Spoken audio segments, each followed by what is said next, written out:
لال مسجد اور جامعہ حفظہ کے سانحے پر قوم ابھی تک اداس ہے. 6 جولائی کو آپ باہر آئی ہیں. جی جمعے والے دن یعنی آپریشن 3 کو شروع ہوا، آپ 6 تک اندر جی، تھی. 3 دن تو میں پھر آپ اندر باہر کیوں آئیں؟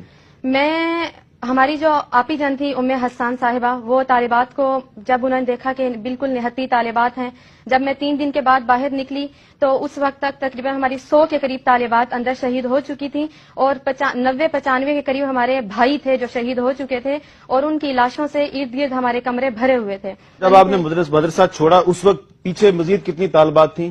ادھر پیچھے 1500 کے قریب طالبات تھیں. پہلے 1800 تھی، تقریباً 300 کے قریب جو تھی وہ میرے ساتھ نکلی اور تھی. جب ام حسان خود باہر آئیں تو ان کے ساتھ میرے خیال ہے 30 یا 35 طالبات تھیں. جی ان کے ساتھ تو ہم یہی پوچھ رہے ہیں کہ ہماری ساتھی، ہماری دوستیں، ہماری چھوٹی بہنیں، بڑی بہنیں وہ کہاں ہیں؟